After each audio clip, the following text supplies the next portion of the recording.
Hi, I'm Andrew. And I'm Dave, and we are the IB English guys. Today we want to talk about opinion articles or op-eds. They're fantastic. Yeah, we love these text types, and so does the IB. They've showed up on a lot of assessments. Mr. Giles, why do we like the op-ed so much?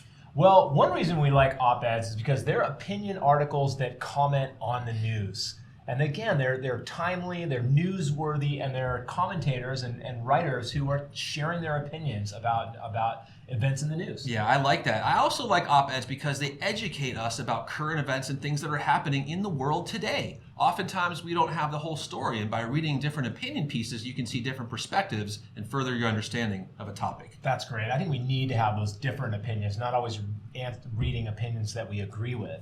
We also like op-eds because they use persuasive language. They use rhetoric. They're trying to, again, express their opinions and get us to agree with their opinions. Yeah, it's almost like a TED Talk. It's a cousin of a TED Talk where you're using persuasive language to argue your point. And I think that leads us to our last idea, is that we love the op-ed because you're allowed to use voice.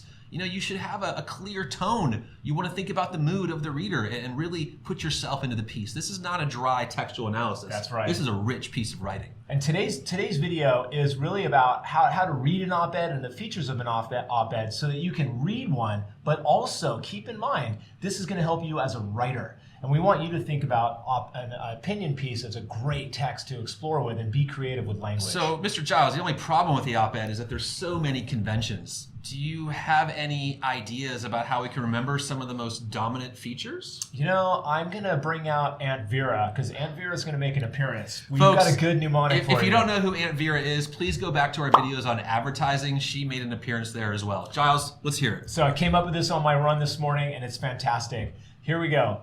Honor Aunt Vera because she requires care and love. Okay.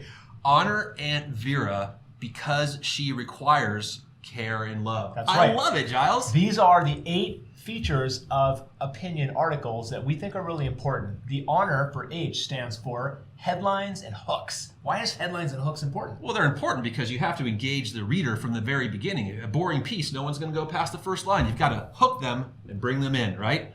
The A, Mr. Giles, anecdotes and stories. You don't want to have a lot of distance between you and the reader. Tell a story, use an anecdote, make them feel comfortable. Close that gap between the reader and the writer. A, anecdotes. What's next? This is really true.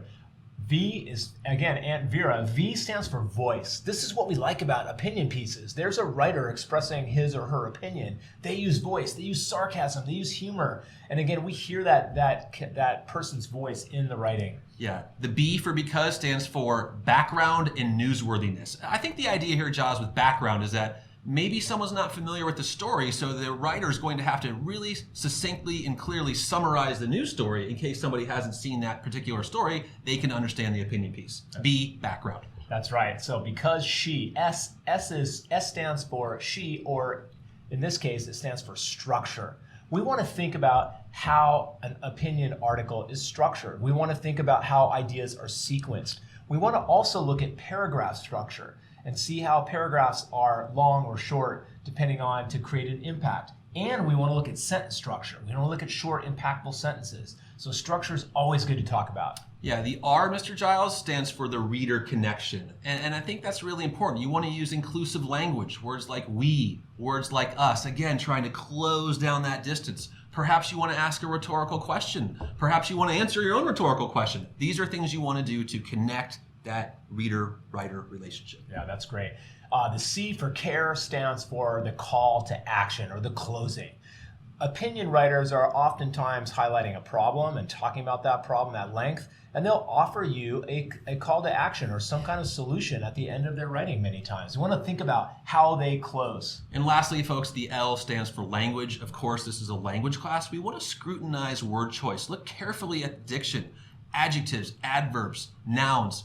Which words really punch? Which words are elevated? Pay attention to the language. Yeah, so this is just a way for you to think about eight dominant features of opinion articles, but keep in mind that we don't necessarily have to look at them in that sequence. This is a way for us just to remember the essential elements. They'll never show up in that sequence, Mr. Giles, That's but right. I think it's important to know the aspects so we can talk about them. Okay, Mr. Giles, I think the mnemonic is really, really helpful, but how are we going to apply this to a real-world text? Well, we've chosen an amazing text by Leonard Pitts. He's an incredible writer. He's a syndicated columnist, means he writes for many newspapers, and he writes for the Miami Herald as well. But he has written right after George Floyd's murder.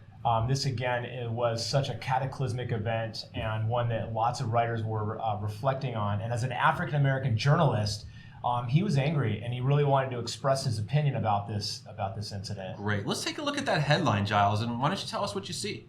Yeah, I think, again, he's anchoring this article in that event with George Floyd, so we know it's about that event. But he's also talking about an old question, how long, in quotes. And he's quoting Martin Luther King here. So obviously he's wanting us to think about the struggle during the civil rights movement, saying how long, and showing then, of that course, impatience. he really cleverly matches the image to that quote, how long. It's a really closely unified piece with Martin Luther King. Yeah, so let's look at the beginning of the article, because in the beginning of the article, he is giving a direct quotation right from Martin Luther King. It's a very interesting choice as a hook. And again, he's saying, I know you're asking today, how long will it take?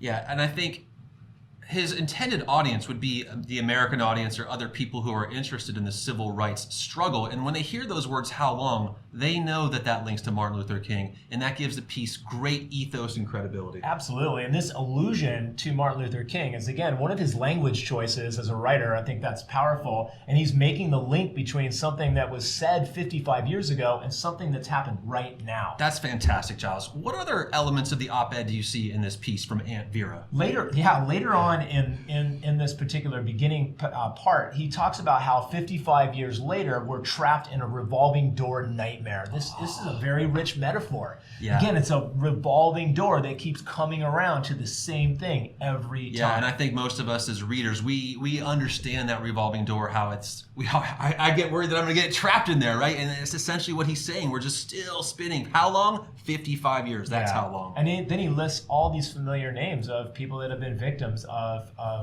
violence. And I think this is, again, this powerful message about systemic racism. Yeah, and just to add on that, Giles, that list, he could go on for paragraphs listing names of African Americans who have been unjustly targeted through this story, right? Yeah. But that list really resonates with the reader. We know most of these names, and we know the story. The next part of the article is, I think, one of my favorite parts. This is where he's using structure. This is the S part of our mnemonic. We can really talk about these 4 very powerful rhetorical questions that he's asking. And he's using very interesting language and interesting structural things. Yeah, and for me, in rhetoric, we often talk about tricolon and the rule of 3, but in this case, Pitts has used 4 questions, and I think he wants to just emphasize that motif of time. This has been going on forever, 55 years at least. And remember, the R is about the reader, so he's including the reader. He's using inclusive language. He's repeatedly talking about we, and he's really making us think about. He's done a nice job of closing that distance. Sorry. Yeah. Yeah, absolutely. And then there's this longer paragraph, and this is the B in our mnemonic. He's giving background. He's reacting to a news story. He's reminding the reader of the events of George Floyd's murder. I know it's impossible. It's impossible to imagine that somebody didn't know this story, but in an opinion editorial, you must include that brief background summary in case one of your readers is not familiar with the story. Yeah, that's right. And again, this is again very powerful. And then he makes a reference to Colin Kaepernick. Notice how he uses the kneeling of the policeman, but he's then talking about Colin Kaepernick kneeling in a very different way. It's a very interesting transition, and he's talking about a black athlete that was kneeling in protest of police brutality. I think that was really an interesting thing. Yeah, I like that too, how he's really taken this George Floyd story and then spun it in a different direction to show us sort of the hypocrisy and the irony of the issue. Yeah. So let's move on to the next part of the text, where we see Leonard Pitts then taking this George Floyd murder, and he's thinking about other forms of racism and other examples of racism. I think this is an important thing. He's also extending it beyond this one incident to look at other incidents. Yeah, I think you can take George Floyd as an isolated incident, but that's not what Pitts wants us to do. That's incorrect. He wants to use the George Floyd incident and then extrapolate out and show you other examples of how this has happened in many, many contexts. Yeah, and you could say he's telling small anecdotes. He's talking about, someone who's face down crying for his mother. Again, this is an anecdote. We can picture that. We can see that. And I thought, again, the story of the woman in Central Park who's weaponizing her whiteness. He's making some reference to these small stories in the news that we're familiar with. They're forms of racism.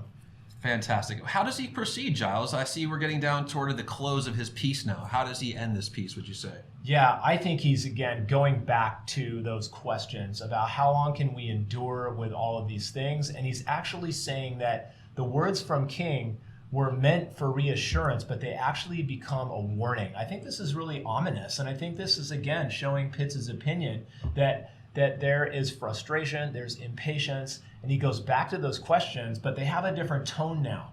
And I think, again, this is how he's leading us to think in his article. Yeah, one other thing I've noticed about Pitts' writing as well, Mr. Giles, and a lot of op-eds do this, is the main claim is often anchored toward the end of the piece. You want to look for a structure such as antithesis. I believe in this case, Pitts uses a colon and then delivers the main claim right after the colon. Typically, op-ed writers want their main claim to be very easy to notice. Yeah, and I feel like when you talk about the C, the call to action, the closing, his final words, not long, are very much, they resonate with the reader. They very much think about the sort of frustration, and it's almost like this has reached a breaking point. And we're not gonna put up with this very much longer. Well, I think for me, strong. the sad commentary at the end is Martin Luther King Jr. asked how long, hoping that, how long before we can unify and have peace. In this case, Leonard Pitts is saying how long before African Americans revolt and we break the country. That is really, really a different type of message. Yeah, so we hope that going through this and deconstructing it and talking about it, applying our mnemonic, kind of helps you think about how to read a text and how to unpack a text. This would, again, be so powerful to use in our own writing as writers, but also to be able to write about this text. Giles, before we go, last time, Aunt Vera, take us through the mnemonic. Honor Aunt Vera because she requires care and love. Folks, write this mnemonic down, remember it. Hopefully this will help you unpack op-eds. Folks, if you like the content, again, please continue to watch, subscribe, and in the comments, let us know what you want. Again, we are here to make videos for you. Thanks, everybody, and have a great day. Bye. Bye, guys.